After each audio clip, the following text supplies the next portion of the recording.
Hey everyone, welcome back to Epicenter Garage. Now if you missed the last episode, I was tuning on my Kraftwerks 917. I rebuilt the carbs and now I'm going through the process of tuning it. We did basically like a stationary tune, got the engine running, started to dial it in, started the process of matching all of the intakes as far as the flow. So that is done. So now it is time, the fun process where we actually jump in the car, take it out on the road, start to drive it, get it under load, because tuning under load is considerably different than just sitting here tuning it without the car actually running and of course under load. But before we do that, I have done some updates to the shop that I want to share with you guys. So, you know, it's not tuning on a car, but for me, it's still exciting. I finally finished the Le Mans clock. I actually built some other Porsche signs and a Lamborghini sign up here as well. So let me show you those real quick. You guys may have remembered, I've talked about finishing the Le Mans clock. It is done, finally. So it took me a little while, but I got it done. The lights are now mounted. I do have the clock set right now. It's not working right now. So of course, just like in the movie, I had to set it with 1 minute till 4 o'clock because that's when Le Mans starts. And it is a little bit bright, as you can see, but you know, it's a race light system. And the other thing I did is I put it on a remote switch so I can turn it on and off from any location in here. And eventually what I'm gonna do, I'm gonna redo the electronics. I literally just wanted to hurry up and get it done and get it lit up so I could see what it's gonna look like. But I am gonna change the electronics so I can maybe go through different modes, you know, the red light's only on, or the yellow light, or the caution light, or the green light for go. So I'm gonna do that eventually later. But for right now, I do have a remote and I can turn it on and off. All right, so all you gotta do is hit the button, boom.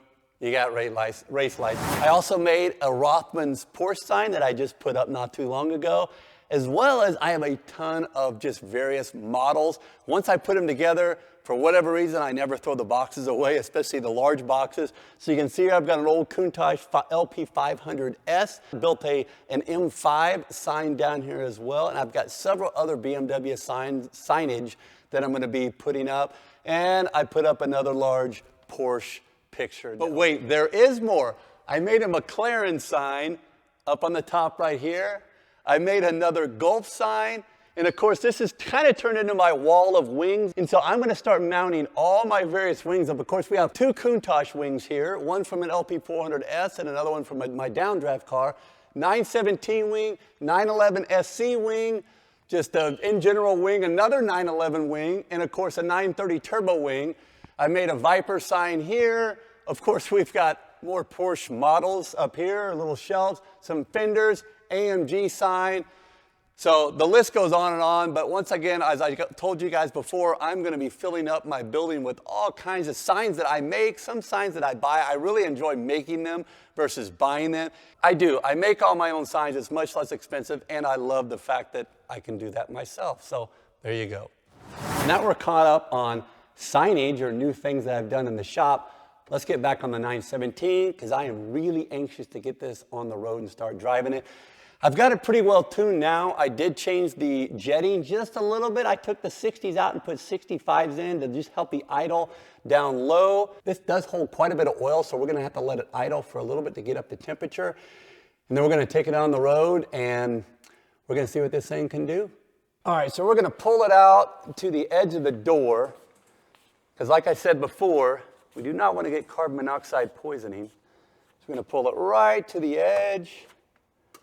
And now we're going to fire it up. I'm thinking I'm going to do the trick. So the engine is cold now. I haven't fired it up yet. Make sure it is certainly out of gear. I just got done pulling it. So here we go.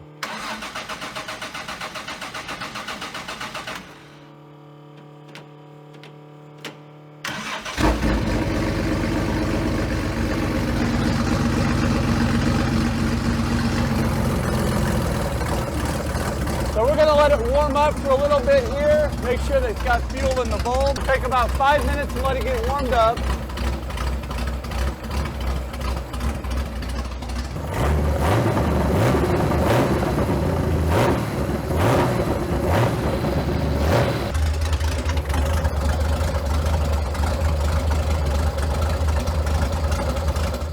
right, so now it is time to get this thing out.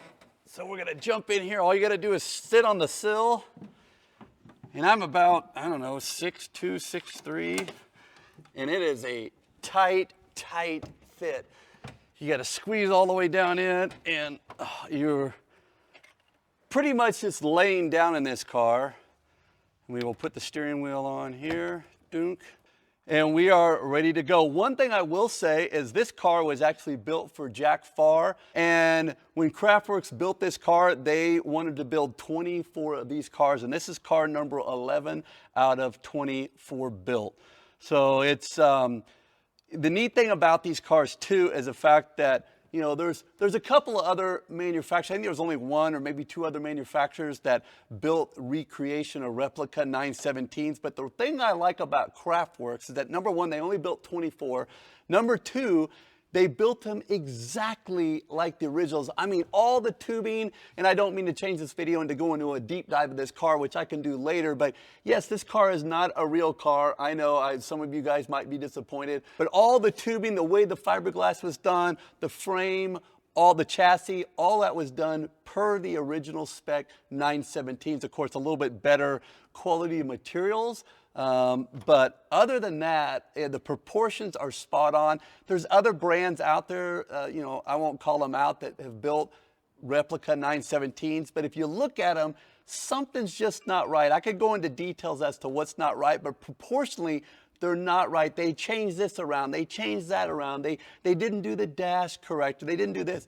Where the Kraftwerks, they are spot on, which I just absolutely love. So whenever I drive this thing, I have total respect for all the guys, and maybe even some women, I'm not quite sure, but all the guys that drove these things at Le Mans running 200 miles an hour at night, in the rain, no guardrails, flying by the trees.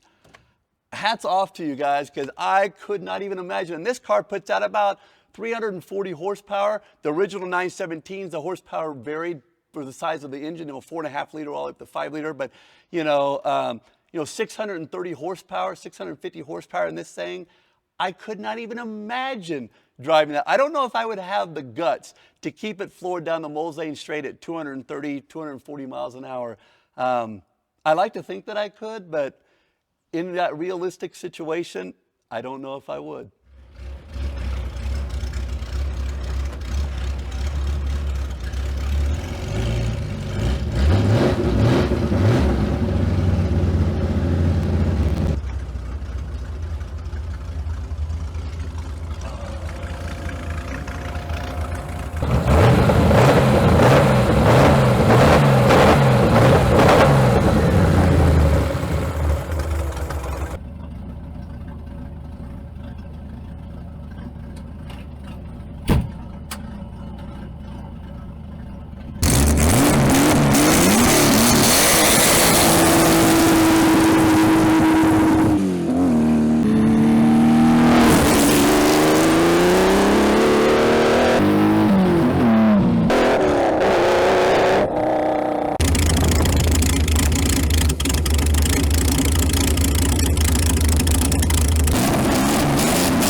You can tell it was smoking pretty good. We're still running it really rich, which is what I want to do. We're starting to dial it in, lean it in, lean it in, lean it in a little bit more, but it's getting really, really close. It's crazy how it looks so undone with the back clamshell not on the car, but I can't wait to get it dialed a little bit more. So we need to actually take it out on the highway with the back off and do some third gear, fourth gear, fifth gear pulls. Still, like I said before, it's running really, really rich.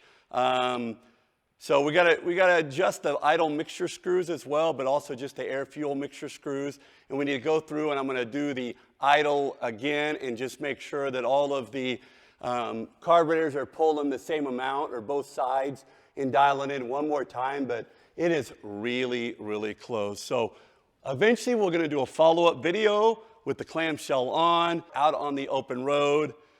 And I think it should be pretty epic because I can already tell it's running much better than it was before, especially at idle. But like I said, we had some leaks issues before because I've had those carburetors on there for a long, long time. So now with new seals, no leaking, it's much better. Once again, you guys, thank you so much for watching. If you guys like this kind of content, please subscribe, hit the like button, whatever you need to do. Once again, really appreciate it, and we will see you guys again next time.